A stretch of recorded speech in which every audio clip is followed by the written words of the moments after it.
नमस्कार दोस्तों, मैं अंकुर सिंह आपके अपने YouTube चैनल विकास स्टडी सर्कल पर आप सभी का स्वागत करता हूं। दोस्तों, हम लोगों ने अपनी पिछली ज्योग्राफी की क्लास में उत्तर का विशाल मैदान उस पर चर्चा की। उसी क्रम को दोस्तों आगे बढ़ाते हुए आज हमारा तीसरा जो भाग है वह दक्षिण का पठारी व प्रायद्वीपीय क्षेत्र, इस पर दोस्तों आज हम लोग चर्चा करेंगे। तो दोस्तों, आप लोग वीडियो के साथ अंत तक जरूर बने रहें। वीडियो को लाइक करें, शेयर करें और चैनल को ज़रूर से ज़रूर सब्सक्राइब करें। तो दोस्तों, हम लोग देख लेते हैं कि सर्वप्रथम की पठार या प्रायद्वीप कहते किसे हैं। तो दोस्तों देखिएगा आप लोग, प्रायद्वीप या पठार महाद्वीप का वह हिस्सा जो तीन तरफ से महासागरों से घिरा है, ऐसे भूभाग को प्रायद्वीप कहते हैं। तो दोस्तों, जो महाद्वीप का जो तीन ओर से घिरा भाग होता है उसे हम लोग प्रायद्वीप कहते हैं। जैसे हमारा जो दक्षिण भारत है, ऐसे हमारा जो भारत का विस्तार दक्षिण में है वो इस प्रकार कुछ है। तो दोस्तों, हम लोग जानते हैं कि इधर हमारा अरब सागर पड़ता है, इधर बंगाल की खाड़ी और नीचे की तरफ हिंद महासागर। तो दोस्तों, जो हमारे दक्षिण का भाग है यह तीन ओर से पानी से घिरा है। तो दोस्तों, इसे हम लोग इसीलिए दक्षिण का प्रायद्वीप बोलते हैं, क्योंकि यह तीन ओर से पानी से घिरा है।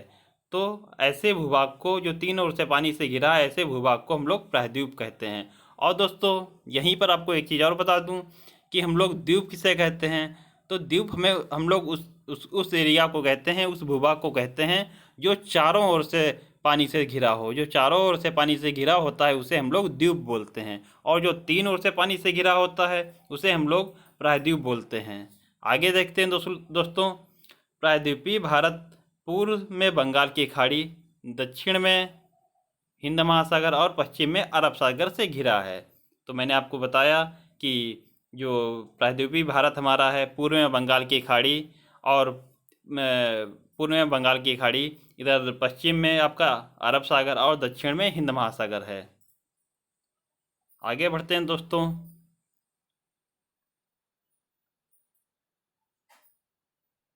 आगे देखिए दोस्तों, लिखा है कि दक्षिण का पठारी व प्रायद्वीपीय क्षेत्र प्राचीनतम भूभाग गोंडवाना लैंड का भाग है। इसका निर्माण अफ्रीका महाद्वीप के विखंडन के परिणाम स्वरूप हुआ है। तो जो दक्षिण का पठारी व प्रायद्वीपीय क्षेत्र है, यह हमारा प्राचीन भूखंड जो गोंडवाना लैंड है उसका दोस्तों भाग है। यह दोस्तों ये अफ्रीका महाद्वीप के विखंडन से निर्मित हुआ है। तो दोस्तों, इसमें हम लोग सबसे पहले जो हमारा पेंजिया हमारी थी वो दो भागों में टूटी, एक अंगारा लैंड और एक गोंडवाना लैंड। तो उसके विखंडन को आप लोग एक बार अच्छे से देख लीजिए, उसके बाद हम लोग आगे की बात करते हैं। देखिएगा आप लोग इसमें। तो दोस्तों, आप लोग इस चित्र से आप लोग अच्छे तरीके से देखिए। जो हमारी पृथ्वी है उसमें सर्वप्रथम हमारा जो स्थल वाला भाग है पूरा एक ही था, इसे हम लोग पैंजिया बोलते थे। जो इस समय वर्तमान में महाद्वीप सब अलग अलग हैं, ये सर्वप्रथम एक ही में जुड़े थे, इसे हम लोग पैंजिया बोलते हैं। और इसकी जो टाइमिंग है वो आप लोग देखिएगा, 225 मिलियन वर्ष पहले की स्थिति यह है। उसके बाद दोस्तों, ये लारेसिया और गोंडवाना लैंड में दो भागों में टूटा। जो हमारी पैंजिया थी वह लारेसिया और गोंडवाना लैंड इन दो भागों में टूटी। इसे लारेसिया को ही हम लोग आपका ये भाग गोंडवाना लैंड का हो गया, और जो अंगारा लैंड है उसे हम लोग लारेसिया बोलते हैं। उसके बाद दोस्तों, यह स्थिति कब की है? 150 मिलियन ईयर्स पहले की। उसके बाद दोस्तों आगे देखिए, आगे इसके बाद जब 100 मिलियन वर्ष पहले ये हमारी जो आपका गोंडवाना लैंड है उसमें उसमें ये दोस्तों south of America, Africa, India, Australia और अंटार्कटिका ये हिस्से अलग हुए। और दोस्तों, जो हमारी ये लारेसिया थी उसमें दोस्तों नॉर्थ अमेरिका, यूरोप और एशिया ये भाग ऊपर का अलग हट गया। इधर दक्षिण में जो हमारा गोंडवाना लैंड था उसमें south America, Africa, India, Australia और अंटार्कटिका ये भाग अलग हुए। इसमें दोस्तों आप लोग देखिए, जो ये अफ्रीका है इसी से जुड़ा हुआ हमारा इंडिया था। ये इंडिया का भाग ये हमारा इसी से जुड़ा हुआ था, लेकिन धीरे धीरे कई हजार वर्षों में यह यहाँ से बढ़ता हुआ आगे की ओर, इसकी स्थिति कुछ ऐसी हुई दोस्तों, ये धीरे धीरे आगे बढ़ते हुए धीरे धीरे खिसकते हुए यहीं पर आकर आपका स्थित हो गया। क्योंकि इस समय भारत की स्थिति कैसी है, भारत कुछ ऐसे यहीं पर स्थित है, ऐसे कुछ भारत है। तो यही भारत का जो भाग है, यही आगे बढ़ते बढ़ते बढ़ते बढ़ते यहीं पर जाकर सेट हो गया। तो दोस्तों ये देखिए आप लोग, वर्तमान स्थित है वही दोस्तों, जो यहीं अफ्रीका के पास इंडिया का भाग था, वह जाते जाते यहाँ पर सेट हो गया। ये वर्तमान की स्थिति है। तो इससे आप लोग अच्छे तरीके से देख सकते हैं कि भारत की स्थिति कैसी थी। और हमारी जो पैंजिया थी वो दो हिस्सों में पहले टूटी, लाइरेसिया और गोंडवाना लैंड में।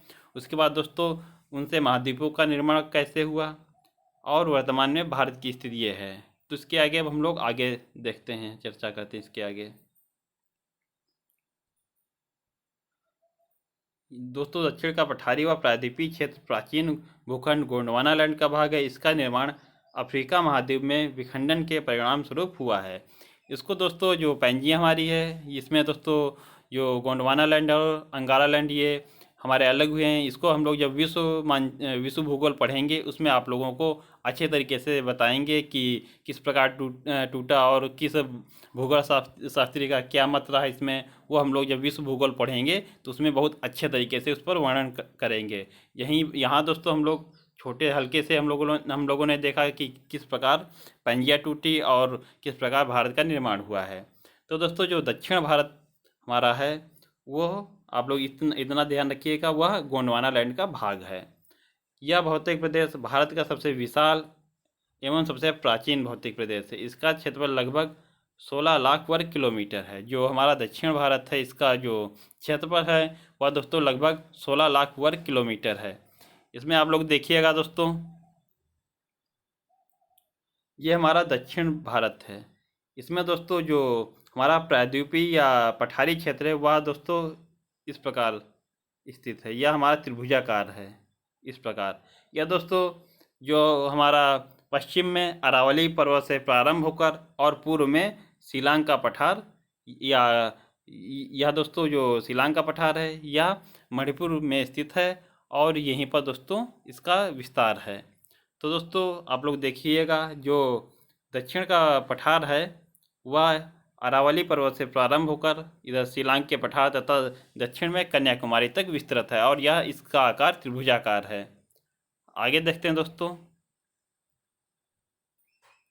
भारत के प्रायद्वीपीय पठार का स्वरूप लगभग त्रिभुजाकार है। इसका क्षेत्र उत्तर पश्चिम में दिल्ली रिज, अरावली पर्वत का उत्तर पूर्वी विस्तार।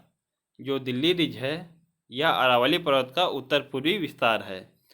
इससे लेकर दोस्तों जो उत्तर पश्चिम में दिल्ली रिज, अरावली पर्वत का उत्तर पूर्वी विस्तार से लेकर उत्तर पूर्व में शिलांग का पठार या राजमहल की पहाड़ियों तक तथा दक्षिण में कन्याकुमारी तक फैला हुआ है।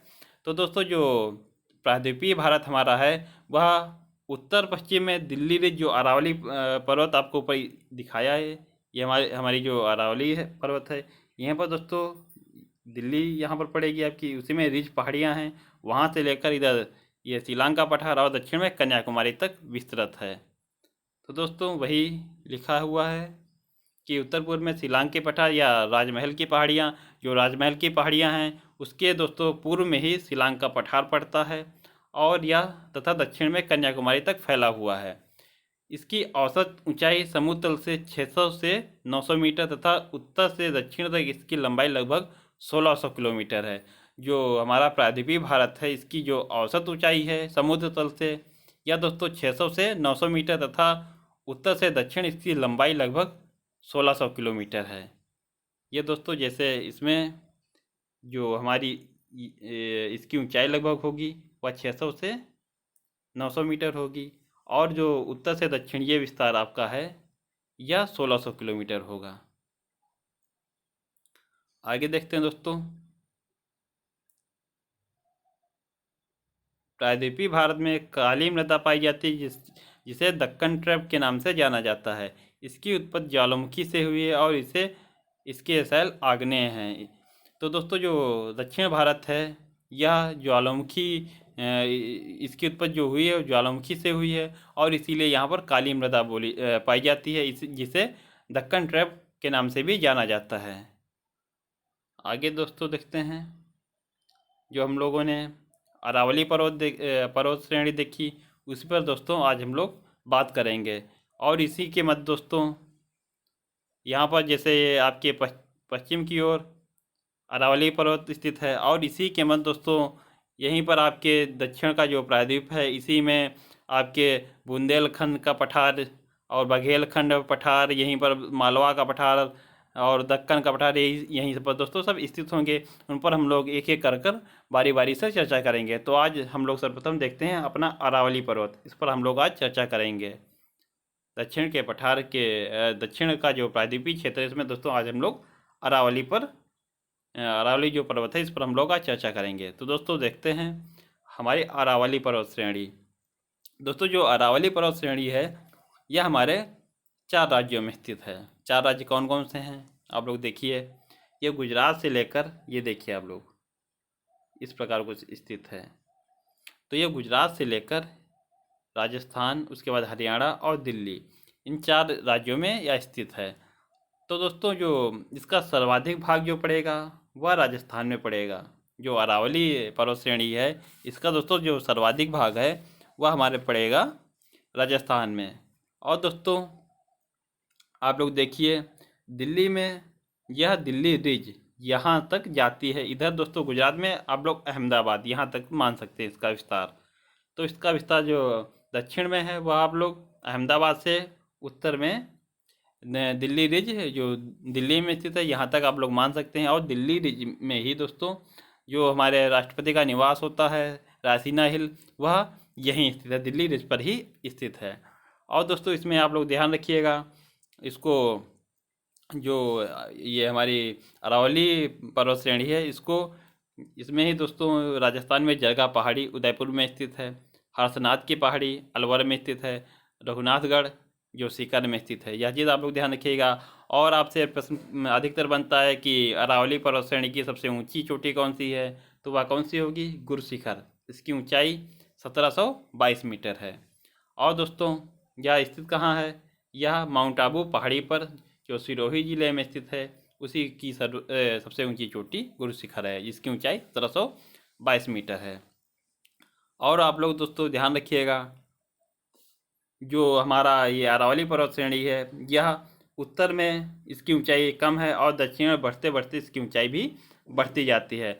दक्षिण में ऊंचाई बढ़ने के कारण दोस्तों यहाँ पर आपको दक्षिण में सघन वन मिलेंगे, यहाँ पर आपको सघन वन मिलेंगे। और उत्तर में बढ़ते हुए यहाँ पर आपको बहुत कम, ना के बराबर विरल जो हैं घन विरल वन जो हैं वे आपको उत्तर में मिलेंगे। दक्षिण में आपको सघन वन मिलेंगे। आगे बढ़ते हैं दोस्तों, देखते हैं हम लोग यह पर्वतमाला जो हमारी अरावली पर्वतमाला है, यह भारत की ही नहीं अपितु संपूर्ण विश्व की प्राचीनतम पर्वतमाला है, क्योंकि इसका निर्माण प्री कैम्ब्रियन काल में हुआ है। जो हमारी अरावली पर्वतमाला है, इसका निर्माण जो है प्री कैम्ब्रियन काल में हुआ है। और अरावली पर्वतमाला भारत के 3 राज्यों गुजरात, राजस्थान, हरियाणा तथा एक केंद्र शासित प्रदेश दिल्ली में फैली हुई है। जो अरावली पर्वतमाला है हमारी, यह भारत के 3 राज्यों गुजरात, राजस्थान, हरियाणा तथा एक केंद्र शासित प्रदेश दिल्ली में फैली हुई है। राजस्थान के उदयपुर में अरावली पर्वत को जरगा पहाड़ी, अलवर जिले में हर्षनाथ की पहाड़ी के नाम से जाना जाता है। तो आप लोग ध्यान रखिएगा, राजस्थान के उदयपुर में जो अरावली पर्वत है, इसे जरगा पहाड़ी और अलवर जिले में हर्षनाथ पहाड़ी के नाम से जाना जाता है। आगे दोस्तों देखिएगा, अरावली पर्वत श्रेणी की लंबाई 692 किलोमीटर गुजरात से दिल्ली तक, जो गुजरात से दिल्ली तक है, इसकी लंबाई 692 किलोमीटर तथा ऊंचाई जो है वह लगभग 1000 मीटर है। जो दोस्तों इसकी लंबाई 692 किलोमीटर है, इसमें लगभग 80% जो है वह नीचे देखिए, इसका सर्वाधिक भाग राजस्थान में लगभग 80% पड़ता है। तो इसका सर्वाधिक भाग राजस्थान में लगभग 80% पड़ता है। यह एक अवशिष्ट पर्वत है। अवशिष्ट दोस्तों, जो अवशिष्ट का अर्थ क्या है? वह पर्वत जो दोस्तों अपरदन के पश्चात जो बचा हुआ है, उसे हम लोग अवशिष्ट बोलते हैं। तो यह एक अवशिष्ट पर्वत है। राजस्थान में इसे आडावाल पर्वत भी कहते हैं। राजस्थान में इसे आडावाल पर्वत भी कहते हैं। अगला क्रम है दोस्तों, दिल्ली में इसे दिल्ली रिज कहा जाता है। इसी पर रायसीना पहाड़ी है, इसी रायसीना पहाड़ी पर राष्ट्रपति भवन स्थित है। तो दिल्ली में इसे दिल्ली रिज कहा जाता है। इसी पर रायसीना पहाड़ी स्थित है और रायसीना पहाड़ी पर ही राष्ट्रपति भवन स्थित है। आगे देखिए दोस्तों, गुरु शिखर 1722 मीटर अरावली पर्वत श्रेणी की सबसे ऊंची चोटी है, जो राजस्थान के सिरोही जिले के माउंट आबू पहाड़ी पर स्थित है। तो आपको बताया कि गुरु शिखर जो है वह अरावली पर्वत श्रेणी की सबसे ऊंची चोटी है और यह राजस्थान के सिरोही जिले में स्थित है। अगला क्रम है दोस्तों, माउंट आबू पर नक्की झील स्थित है। जो माउंट आबू है इस पर नक्की झील स्थित है और यहीं माउंट आबू पहाड़ी पर ही जैनियों का प्रसिद्ध मंदिर दिलवाड़ा स्थित है। जो दिलवाड़ा का जैन मंदिर है वह माउंट आबू पर ही स्थित है। आगे दोस्तों देखिए, अरावली पर्वत, इसका दोस्तों दो भागों में इसको हम लोग बांटें, पश्चिमी भाग और पूर्वी भाग। तो दोस्तों जो पश्चिमी भाग है इसे मारवाड़ कहते हैं और पूर्वी भाग को मेवाड़ कहते हैं। जो पश्चिमी भाग है इसका वो उसे हम लोग दोस्तों, जैसे ये हमारी अरावली पर्वत है तो इसके जो पूर्वी भाग है इसे हम लोग मेवाड़ बोलेंगे और पश्चिमी भाग को मारवाड़ कहते हैं। इसको दोस्तों जो अरावली पर्वत है वह राजस्थान में उत्तर से दक्षिण तक फैला हुआ है। उत्तरी भाग सांभर से खितड़ी तक तथा दक्षिणी भाग सिरोही से सांभर तक विस्तृत है। जो अरावली पर्वत है राजस्थान में उत्तर से दक्षिण तक फैला हुआ है। इसका उत्तरी भाग जो दोस्तों सांभर से खितड़ी तक और दक्षिणी भाग सिरोही से सांभर तक स्थित है। आगे देखते हैं दोस्तों, यह पर्वत श्रेणी क्वार्ट्ज चट्टानों से निर्मित है। इसमें सीसा, तांबा, जस्ता आदि खनिज पाए जाते हैं। जो ये हमारी अरावली पर्वत श्रेणी है यह क्वार्ट्ज चट्टानों से निर्मित है। इसमें सीसा, तांबा, जस्ता आदि खनिज पाए जाते हैं। यहाँ से बाना, लूनी, साखी, साबरमती नदियों का उद्गम भी होता है। जो हमारी अरावली पर्वत श्रेणी है यहीं से लूनी, साखी, साबरमती, बाना ये नदियों का उद्गम भी होता है। और दोस्तों आगे हम लोग एक चीज़ और आपको बता दूं कि ये हम लोगों की जो अरावली पर्वत है इसी कारण दोस्तों जो इधर के आपके रीजन पड़ेंगे, जैसे हरियाणा हुआ, पंजाब हुआ, दिल्ली, इधर जो रीजन ये पड़ते हैं ये हमारी अरावली पर्वत श्रेणी के कारण ही ये इन राज्यों में फसलें अच्छी होती हैं या जलवायु अच्छी होती है, बारिश अच्छी होती है, या जो अरावली पर्वत श्रेणी इसी का कारण है। दोस्तों जो हमारा अरब सागर से मानसून उठता है वह अगर निम्न मानसून हुआ वह अरावली पर्वत से टकराकर आपकी इसी क्षेत्र में बारिश कर देता है, हल्की हल्की इधर बारिश करके इधर ये बारिश कर देता है। तो इसीलिए दोस्तों जो राजस्थान का पश्चिमी क्षेत्र है ये क्षेत्र यही दोस्तों थार का मरुस्थल है। तो दोस्तों इसी कारण इस क्षेत्र में बारिश नहीं होती है, इसे थार का मरुस्थल बोला जाता है, यहीं पर स्थित है और ये शुष्क क्षेत्र है।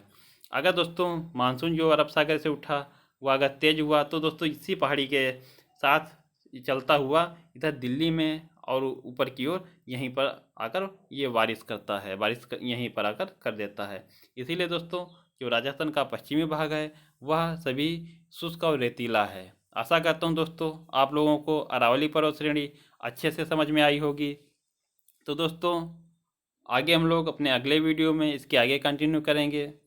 अगर आपको वीडियो अच्छा लगा हो तो वीडियो को लाइक करें, चैनल को सब्सक्राइब करें और वीडियो को ज़्यादा से ज़्यादा शेयर करें। मिलते हैं दोस्तों हम लोग अपने अगले वीडियो में, तब तक के लिए धन्यवाद। जय हिंद दोस्तों।